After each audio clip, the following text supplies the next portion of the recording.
We are a grass-fed, grass-finished outfit.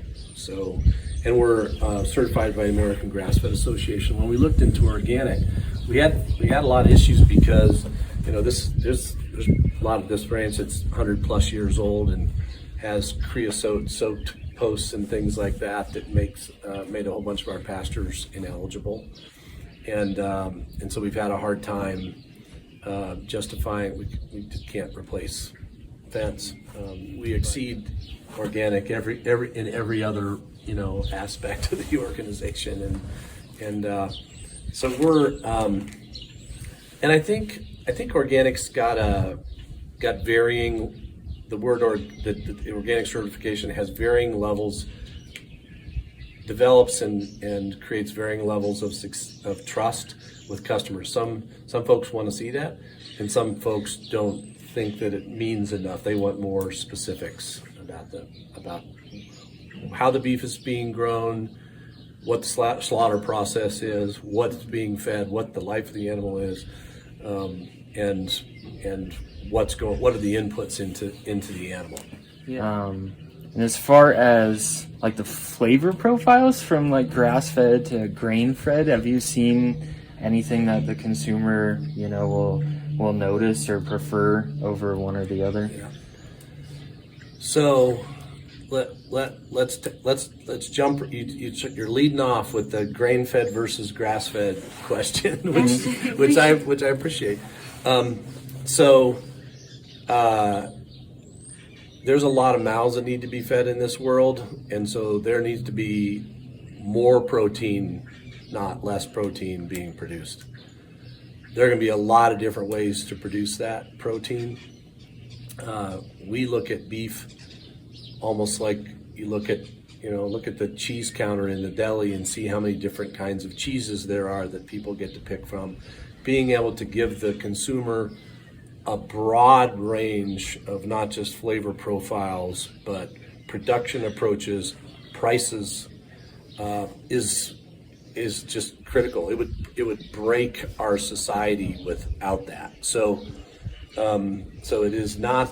We make a choice around being grass-fed and grass-finished because we are very focused on building soil health and biodiversity. I mean, I am a believer that in the future, agriculture is going to be the savior, I believe, around climate change. I believe that carbon sequestration is going to most efficiently and effectively be accomplished by farmers and ranchers, and I believe they're going to get paid for it. They have to get paid to do it.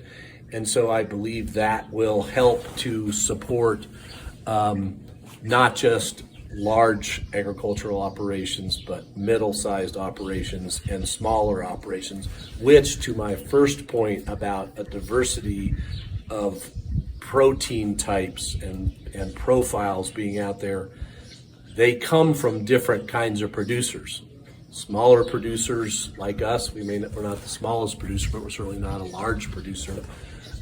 We can be more nimble, we can be more flexible, and quite frankly, we can be a pilot project to prove up some regenerative agricultural practices that we want to prove can be scaled. I mean, our grass conversion process that we're taking on right now is about how can we scale up this operation and make it function financially sustainably, from a lifestyle. How much work do we have to do? Is it satisfying? Is it rewarding in all ways? That's what we're doing.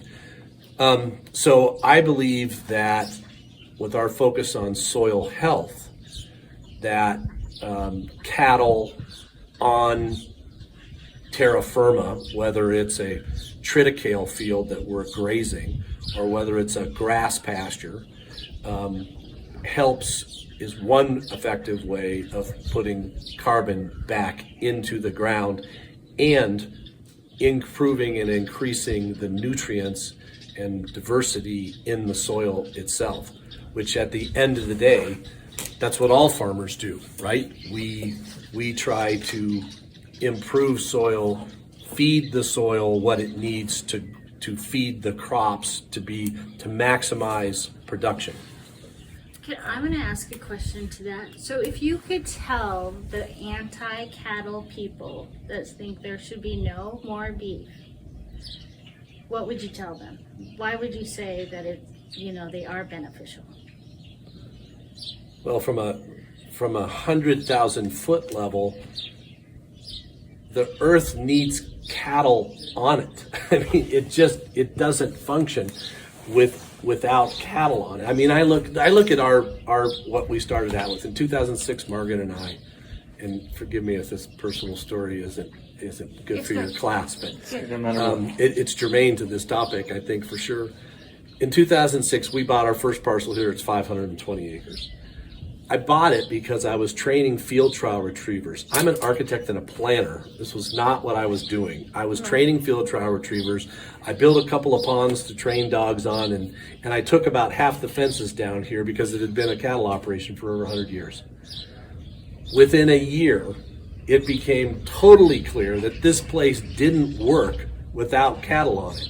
And I bought our first 22 head to help work with the grass ecosystem here that was overwhelming us at that time.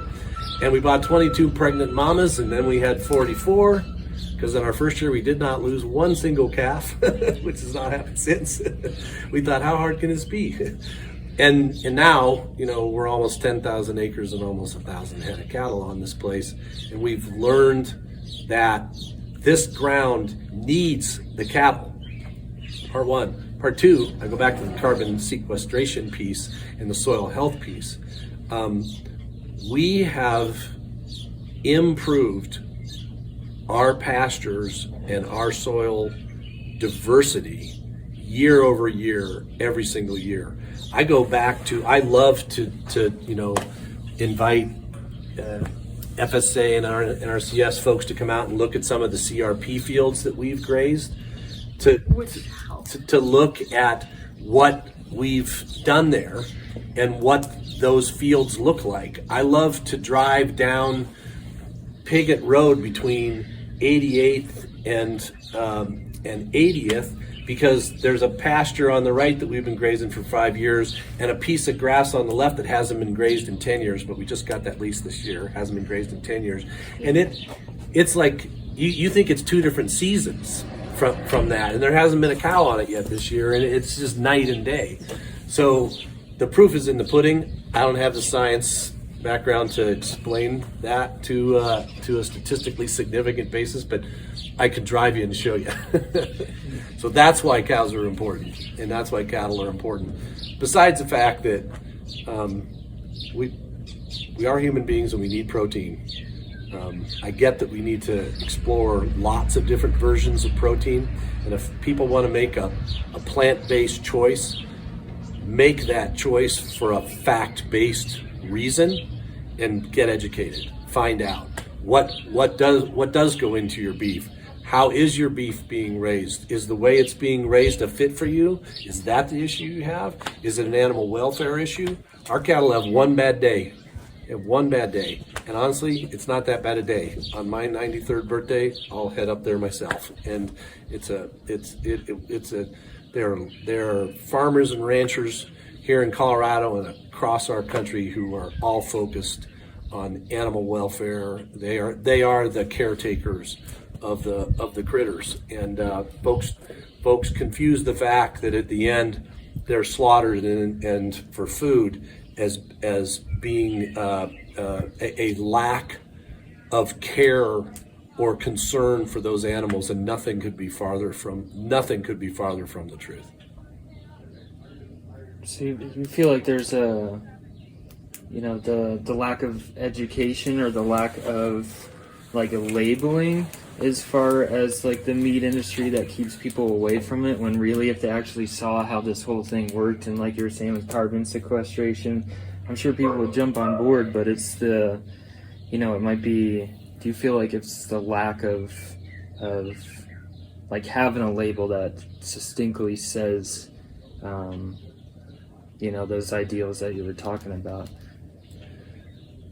So this is probably, this is my personal perspective as somebody who raises grass-fed and grass-finished beef.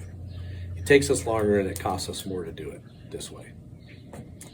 It is frustrating to me when other folks label their beef grass-fed when they are not 100% grass-fed, because they're trying to get it, because we are able to charge some more for our beef because it costs more to produce. I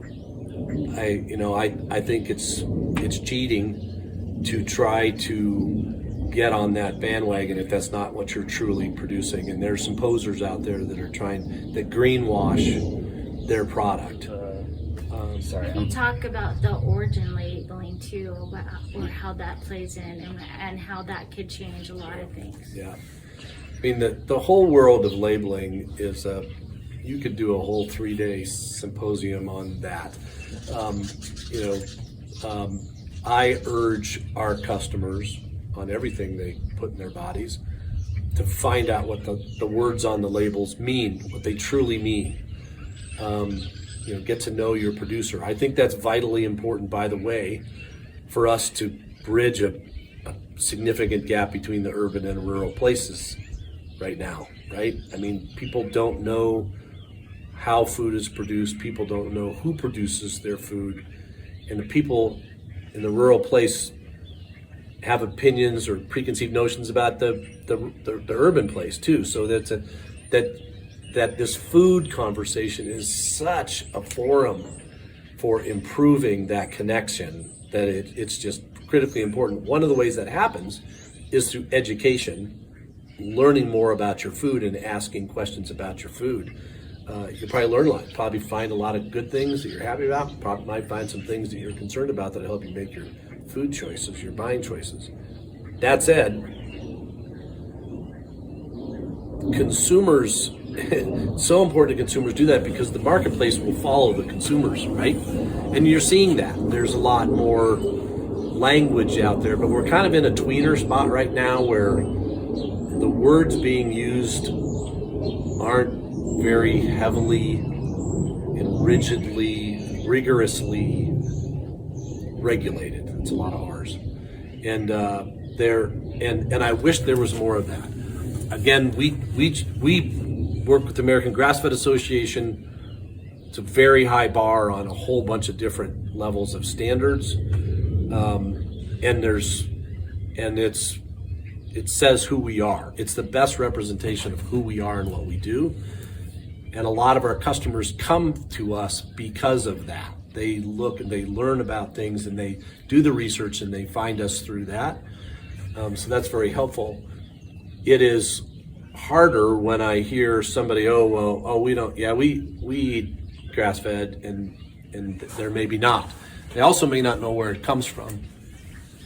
The cool topic, country of origin labeling, is a huge issue nationwide. I support U.S. farmers and ranchers to be able to bring a side of beef from Argentina or Australia, and because you cut and wrap it on the continental United States, and be able to label that as a product of the USA or made in the USA is just patently wrong to me. And it's interesting when I talk to folks who aren't in agriculture about this topic, they think I'm not telling the truth. And I am, and it's very concerning. And those are the kind of things that deteriorate the trust level in consumers. They don't know what they're getting. I'm actually hearing there may be some progress on this topic right now. I think so. Yeah. This one's a little different, but as far as like the stigma on antibiotics, is that something that negatively affects like the animals in the long run, or the meat in the long run? If you just have a You want general the politically correct answer, or you want me to tell you what I think? Tell them what you think. Yeah, not the politically correct one. So here's what I think. I think there are two things going on. There is an overuse of antibiotics in the industry. That I think there's some science out there that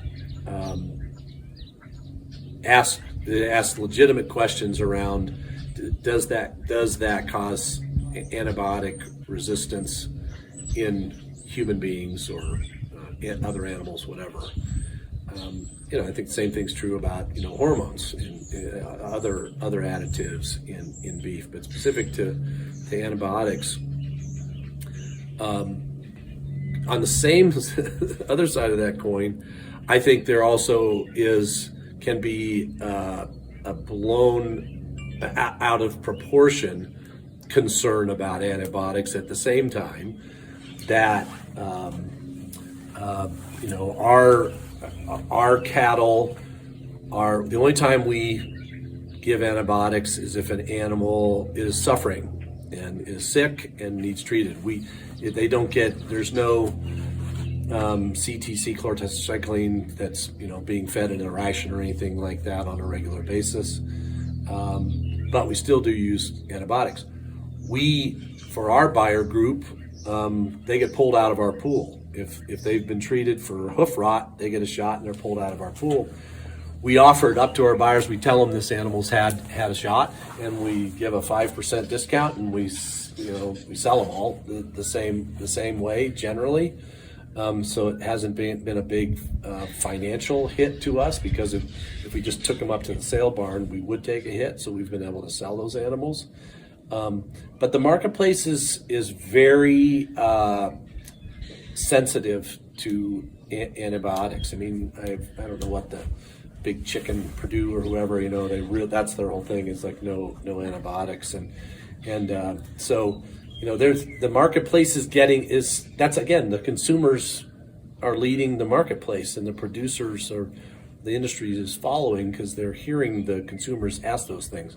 I hope the consumers will continue to ask maybe even more sophisticated or more relevant questions, and get even more into some of the questions, so that will drive the marketplace to make the changes that are really most relevant and most impactful, but are also most real, most authentic. Because in all these topics, there's extremes on either end, and usually those extremes aren't good in either situation. Yeah.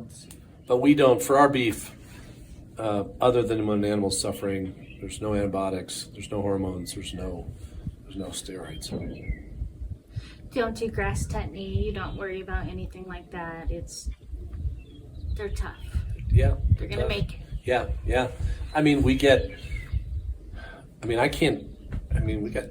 We just finished calving.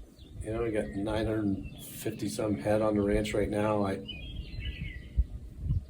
trying to think of the last time we doctored an animal. And you don't synchronize anything. It's not like you're not AI, and No, you're it's not. all bull. Yeah. Bull bred, Wagyu bulls and Angus mamas, and we bull breed them. Because we slaughter year round, we're a little different. So we actually don't need to, and actually don't want a really concise, tight calving period. It's okay for us to spread it out a little bit further.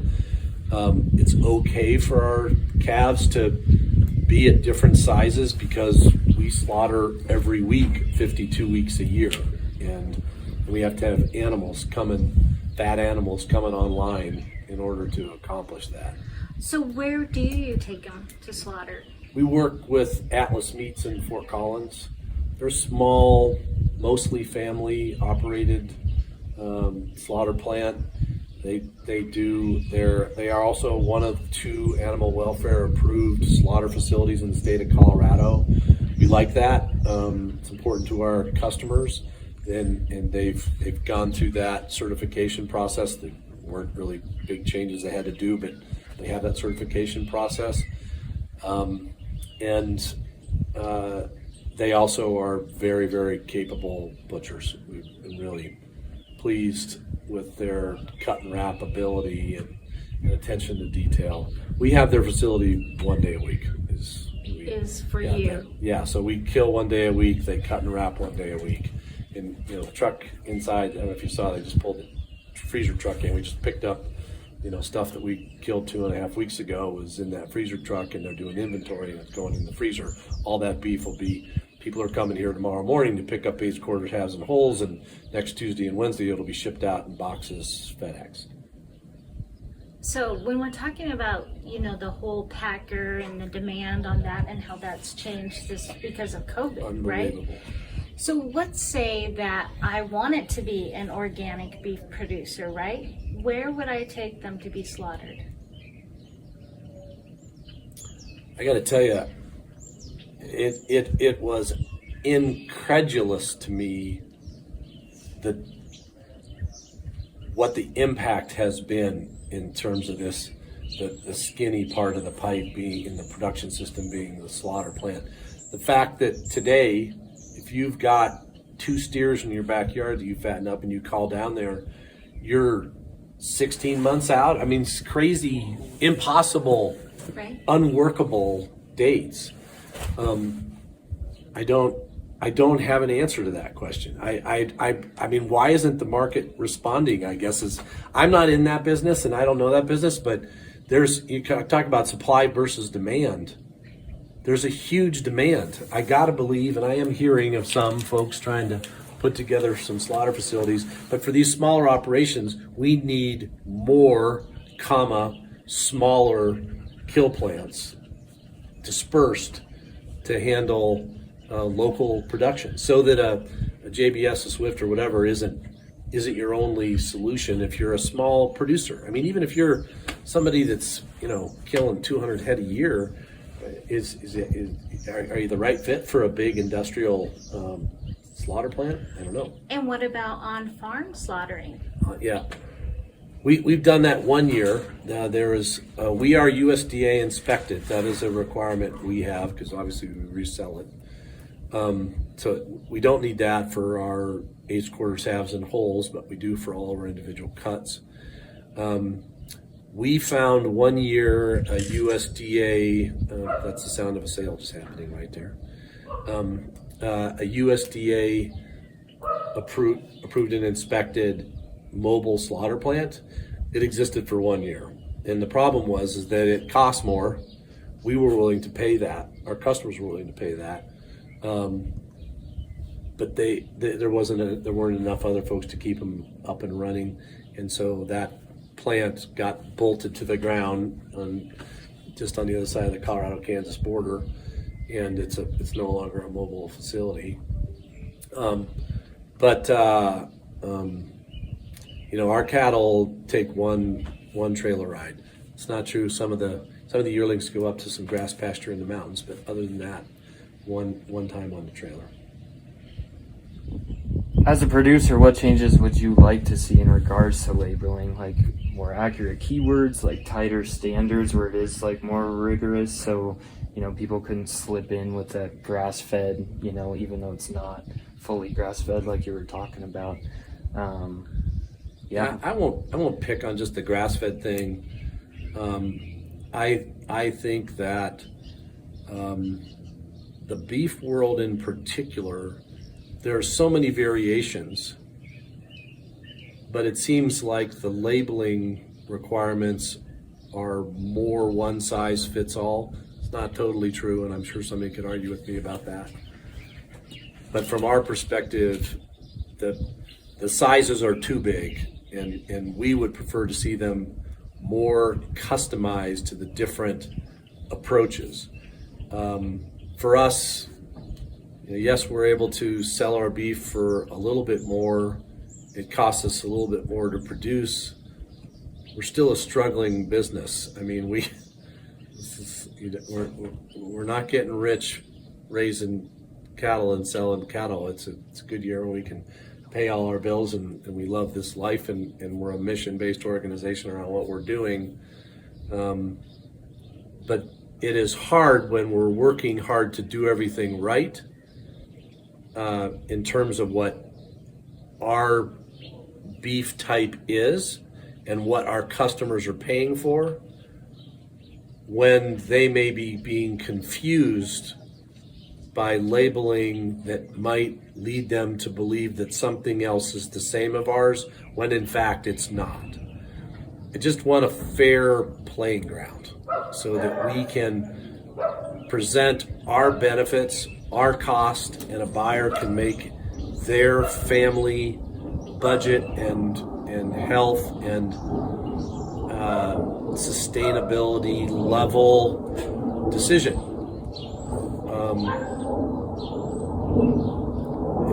Because we all need all the help we can get.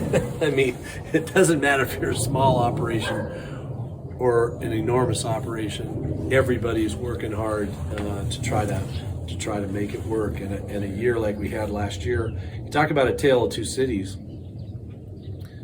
You know, for us last year, because we were set up, we had kill floor space, we had an online store up and running. We more than doubled what we did in 2019 in 2020. Well, and then I did see too that you were selling right on Saturdays at King Supers. Yeah, we did do that. Yeah, we did. But because they were out of beef, and they liked us there. It was fascinating. But once they got their beef there, they didn't want us there as much anymore. but it probably brought more customers as well. Yeah. And don't you think that with COVID too, it probably made them think outside the box about who was out there, where could I buy my beef at, and build a relationship with you guys? No question. No question.